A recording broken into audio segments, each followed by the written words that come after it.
kita man kam kanam kamutangan. Kamutangan. Arin kakuri, agin aagian. Kakuri kan siya. Ngatalan nga kakuri. Sa lahat ng kahirapan, naramdam nyo. Mga arig na. Oo. Mali naman na Trabaho. trabaho. Tanan. Ibig sabihin ni nanay, lahat daw ng pakiramdam ng mahirap, ramdam nila. Yun yung ibig sabihin niya. Sobrang tiis daw. Good morning po sa ating lahat. Subscribe po natin, Ednat Mundor. Kalinga partners na kami ng Samar, Northern Samar. Ayan, salamat po mga kalinga. Thank you po, Kuya Val. Salamat. Hindi siya basta babae lang, siya'y haligi kahit nag-iisa. Sa mundong magulo, siya ang paalala na may liwanag ba. Edna Condor, huwarang tunay, sa bawat laban tasno ang taglay. Tumutulong sa kapwa sa lukhat nangangailangan. Deputy ng grade, sa tapang walang kapantay. Sa bawat video may pusong alay, kwento ng buhay para sa tunay na gabay. Hindi lang inspirasyon, kundi aksyon. Sa channel niya, damang-damang malasakit at misyon.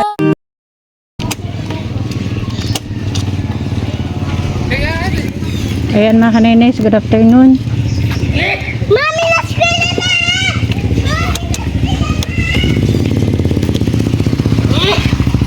Ayan. Karating lang namin. May nirecommend dito si nanay. Puntahan namin. Ayan. Anong pangalan, Nay Mary Chris, ni nanay yung nag-recommend? Si Nailina. Nailina? Oo. Ayan. Si Nailina may nirecommend sa amin dito mismo sa Barangay Uno, Pambuhan. Opo. Kaya nagbiyahe kami ulit dito galing doon sa binigyan namin ng wheelchair. Nagbiyahe kami papunta dito para sa recommended ni Nailina. Ang taga doon malapit sa nabigyan natin ng wheelchair. Kaya sinamahan natin siya dito. Gandang hapon. Adi po mga malay. Didi na? Oo. Parang ano na. Mga kanina, siya po si Nailina. Siya po yung nag-recommend sa atin para mabisita dito. Ito na pala, Nailina? Ito po yung ito yung si Mamay na Supina. Oo. Andun po naman yung bahay na sinira na hindi na po naayos. Sa kanila. Sa sa anak niya. So dito siya nakatira. Opo, yung mga anak na lang, yung mga apo niya dito na sa kanya nakasiksik po. Pero yung bahay okay. po na sinira, nandoon po. Okay. So nanay, gandang hapon. Kan Mamay kay. Oo. Istorbohin kita, sandali na, okay lang? Ay, pwedeng pumasok. Sige, gandang hapon po, tatay. Gandang hapon po. Paupo ako dito, ha? Okay. Gandang hapon sa inyo, nay, tay. Pakilala po muna ako, ha? Ako po si Edna Condor from Kalingap. Kalingap partner po ako. Na-recommend po kayo ni Nailina. Kaya andito po kami. Oo. Pwede po malaman pangalan ni nanay? Pina, Josepina. Apelido po. Siba, Subalisin. Asiba Subalisid. Si tatay po. Siba, Jimmy, Siba. Okay. Ilang taon na si nanay? Kay 1952. Ilan ka na po ngayon? 73 siguro. 73. Si tatay po.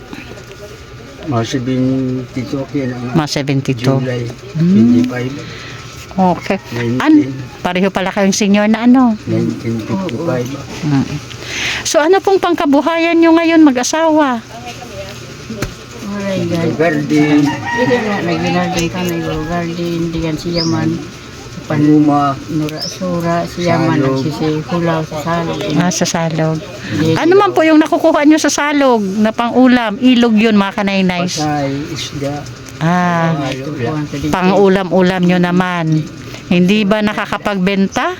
Diri. Pang-ulam lang talaga. Kamataan, Ibig sabihin konti lang, pang-ulam-ulam lang.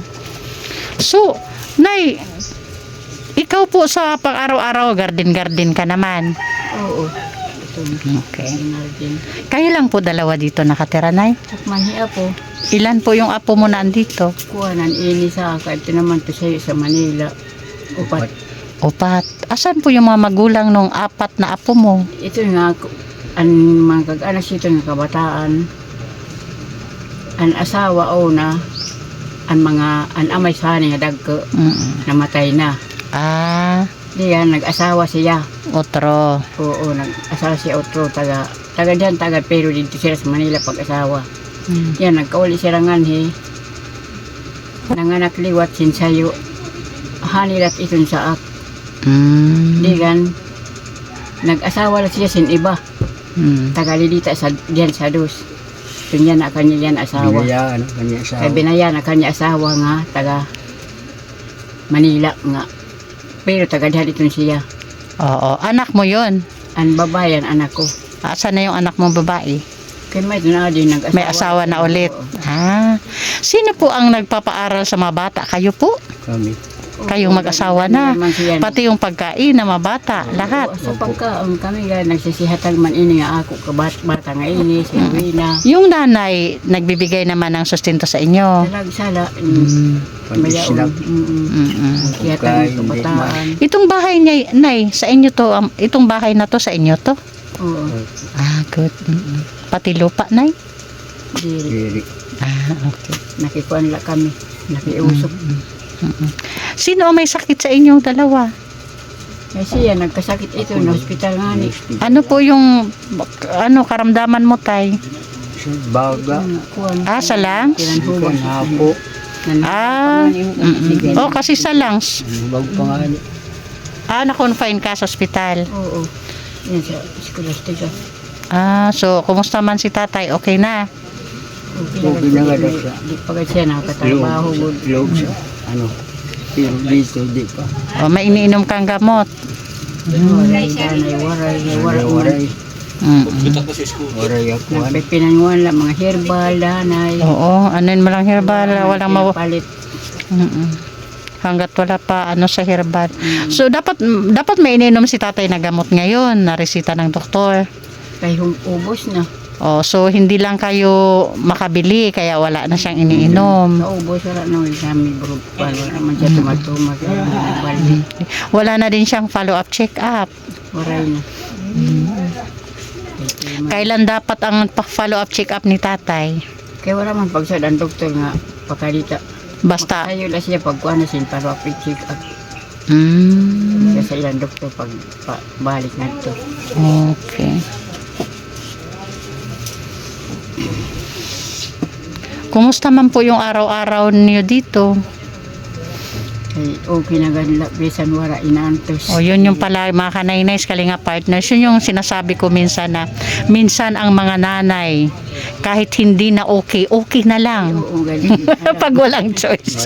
Ganyan talaga yung mga nanay, di ba? Palagi ko nami-mention yan sa live ko. Okay ganla. Kaya naman mag-anano. Oo. Totoo, sabi ni nanay.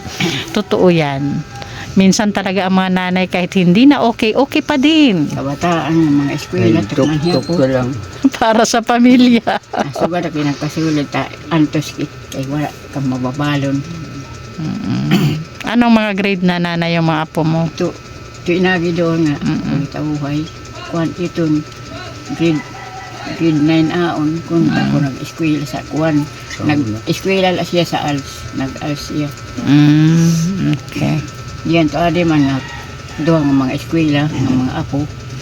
Grade 5 to sayo, grade 4 man to sayo. Okay. Alam nyo ba, napupuntahan namin kayo ngayon? May idea po kayo? Si Lina so nag-inistorya. So alam nyo kay Nanay Lina. Oo, si Nanay Lina kasi yung may komunikasyon kay Nay Mary Chris, syempre. Oo, ayun si Nay Lina. Siya po yung nagsama sa amin dito. Maharap ito siya sa amo diyan tumutama. Si Nay Lina yung alam yung sitwasyon nyo, kaya lumapit sa amin. So Nay, tanungin lang kita. So sa ngayon, paano mo madidescribe yung kahirapan na pinagdadaanan nyo ni tatay araw-araw?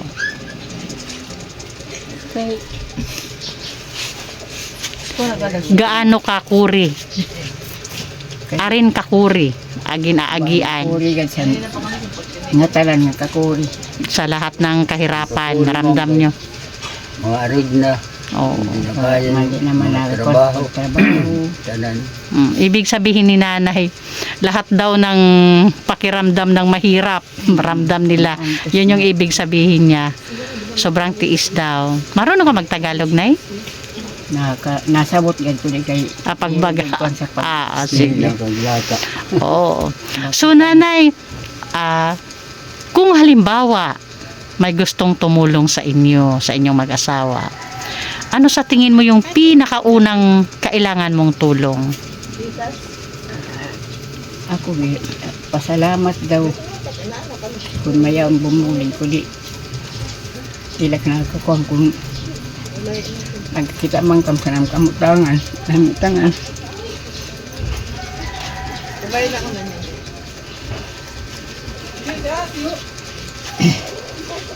Umaabot ba kayo sa point 9 na walang makain? nakada na yung kuli kay Minsan daw talaga umaabot sila sa point na gano'n.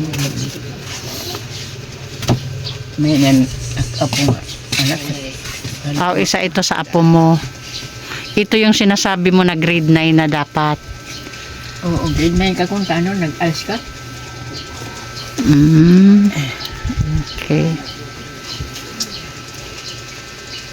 So ayun, Nay, sa tingin mo, kung may magbibigay ng tulong sa inyo, ano po kaya sa tingin mo yung pinakakailangan mong tulong sa ngayon? Nano pinakakinahanglan niya bulig na kinahanglan sa na. kaya anak ako gad lakon mag kuan amo na himutangan an amo pinipurukan Nanim karagsin nga, Nay. Anong ibig mong sabihin? Deklaro mo po. Bahay. Ano, bakit tumutulo na ba yung bahay mo? Tumutulo?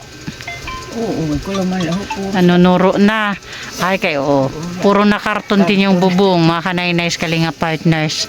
Oo, yung problema daw talaga din nila pala yung bahay, tumutulo. Ilan kayo nakatira dito, Nay? kuan kami ay unom kaya tinaman to sayo nan Manila repito kami So, 6 kayong nakatira dito. upat ng kabataan So, pinaka gusto mong tulong is yung mapaayos yung bahay mo. ay oo ay mo man ang importante nga amo problema suwag man sa pagkaon So, ibig sabihin ni nanay, mga kanay-nays kalinga partners, pinakakailangan talaga daw nila tulong is mapaayos yung bahay at the same time po yung pagkain daw nila. Mas 6 sila dito na nakatira. So, walang permanenteng hanap buhay. Si tatay, may karamdaman din, pero minsan, ginagawa niya ng paraan, yung pumupunta sa ilog, manghuli para may pang-ulam. Buhay man lang. Oo, para lang daw mabuhay. Si nanay naman is, si nanay, totally wala, Nay, dito ka lang sa bahay, Nay. nag-ataman sa kabataan mga eskwela tuwali ka dito So, ayun, Nay. Ipapaalam ko lang po, nanay, na itong video po natin, i-upload ko po ito sa YouTube channel. Tapos, pagkatapos po nun, i-upload po din namin to sa Facebook. Okay lang po sa inyo ito? Wala po kayang tututol doon sa mga anak mo, sa mga apo mo? Okay lang po ba to? Kasi may mga nangyayari po na kung kailan i-upload na po namin, ayaw po minsan ng anak. Okay, Nay. So ayun po yung sign na halimbawa bumalik po ako dito. Ibig sabihin mayroon na pong magbibigay doon sa kahilingan mo na pagpaayos ng bahay at the same time yung pagkain nyo. Opo. Yun po yung sign pag bumalik po ako dito, Nay, ha. Katulad po nung hinatira namin ngayon ng wheelchair. Ngayon po ako bumalik dahil po yung wheelchair na gusto nila is mayroon po nagbigay kaya naihatid po natin ngayon. Yun din po yung mangyayari pag may magbigay na sa kahilingan nyo, pupunta po ako dito ulit, ha. Sa ngayon po may bigas po kaming dala para sa inyo. Ayan kay Nay Mary Chris. Ayun. Panibagong bigas. Oh, Manay Tiri, ito na po. Salamat. Isang bahay na naman po yung nabisita natin at nahatira natin ng bigas galing kay Manay Tiri. Ano pong masasabi mo kay Manay Tiri Anderson ang nagpabigay po ng bigas? Salamat, Lord. Salamat sa Ginoo. Salamat sa iyo. Okay. So, ayun yung sign na Tay ha. Pag bumalik ako, pag meron na pong magbibigay doon. Pray lang po tayo. Wala po imposible sa prayer. Sa dasal po. Sa pangadji. Waray po imposible. Mga jila po na yun aton mga hingyap is maihatag sa maigrant sa ato ni Lord God. Waray po imposible doon. Kaya, Wala na ko ang Ginoo. totoo yan. Totoo. Oo, kaya pray lang po tayo, Nay, ha? Sige, yun lang po, Nay. Hindi na po kami magtatagal, ha? Oo. Salamat sa oras nyo. Oo, salamat. Oo, sana mabalikan ko kayo kaagad. Salamat sa Pwede ko bang ipakita yung bahay mo, Nay? Pwede ko ma-videohan? Okay. Ayan. Pasupport po sa ating founder. Sa ating pong ama ng Kalingap, Kuya Bal Santos Matubang, Ate Edna Vlogs, and Kalingap Rab. And thank you sa ating mga sponsors na palaging andyan. Of course, Manay Tiri Anderson, Sis Beth Jones, Ma'am Hawaii, Sangka Imarani, Ma'am Pinky Papi, Sis Marites Atienza, Sir Abel Pinoy, Sis Joanna, Ma'am LG Marin, Sis Claire Asan Malinika, at Ma'am B. Prinso. Ito po yung kabuuan ng bahay nila na pangarap ni nanay na maayos. O ayan mga kanainis, kung nakikita nyo yan, may plastic na po na nakasahod doon kasi tumutulo po sila. Ayan po. Oo. Kaya pray lang po tayo na sana mabalikan ko ang mag-asawang senior na to para sa pagpapaayos ng bahay nila. Ayan, thank you, thank you. And pasupport na din po ang inyong lingkod Edna Condor. Atin po mga kasamahan, Amba Joey the Great and Limix TV. At ang ating mga volunteers po, pasupport na din mga kanay-nice, Nay Mary Chris, Annabel Mix Vlog, Mida Militar Vlog, Brenda Vlog, Rina TV Official, Jennifer Hiray, Rina Vlog, Salvi Mix Vlog, Nay Mirian Vlog, and Thai Blast TV. Thank you so much po. Bye-bye. Nailina, Thank you din po, ma'am. salamat. Mo sa panahon mo. Opo. Pagtulong sa mga Opo. mga kapos. Yun po ay nangyayari dahil po sa ating mga sponsor na may mga pusong humanitarian, kaya po patuloy yung paglingap natin. At thank you din sa iyo, Nailina, ha, Thank you, ma'am. sa pagsama sa amin.